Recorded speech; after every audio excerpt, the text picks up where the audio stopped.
kill the feed on that television and lock eyes with me right now. Because the narrative you are being fed out there about this so-called second phase of the ceasefire is nothing but a shiny coat of paint slapped over a bullet-riddled wall. Washington and the suits in DC are trying to sell you a fantasy of peace, but as someone who has trudged through the mud of the battlefield, I can smell the acrid scent of a setup from a mile away.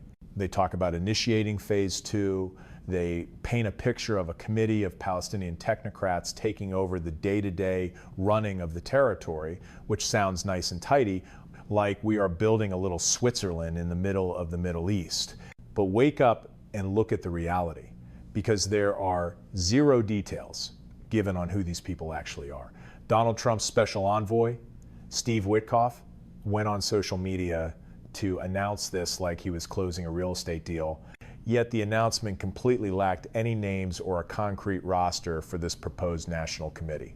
This is exactly how the deep state and the air-conditioned office crowd operate, throwing out buzzwords and paper plans while the ground truth remains a foobar mess that no one wants to own.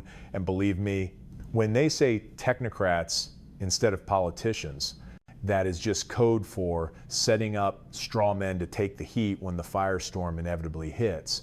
Look at the actual sit-rep on the ground, where life is measured in breaths taken, not in pretty reports filed on a mahogany desk in Washington.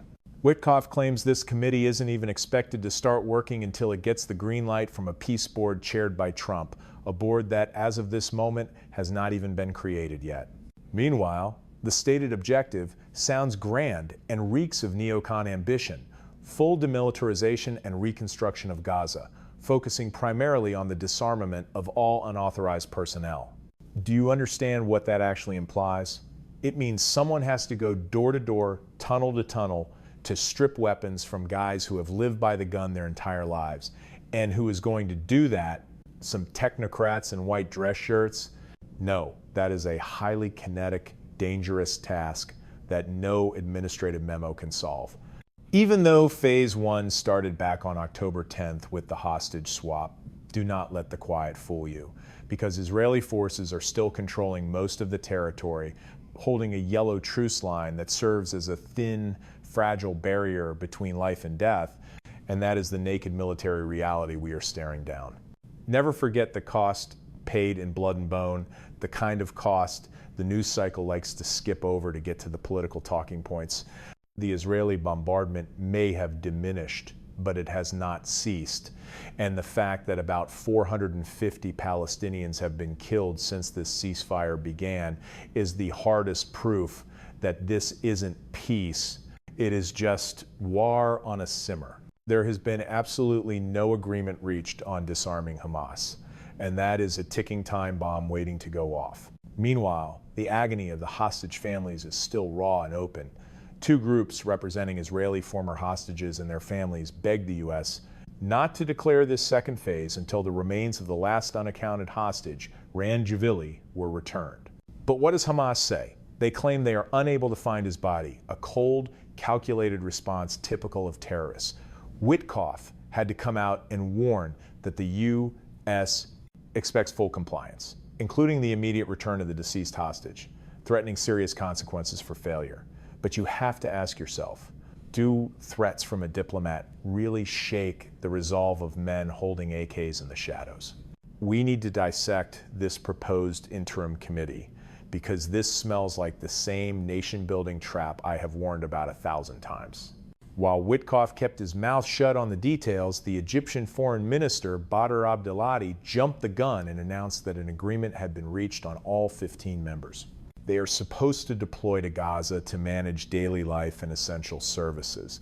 And while they are billed as technocrats, intelligence suggests some have affiliations with the Fatah party, the dominant force in the Palestinian Authority, which guarantees new friction.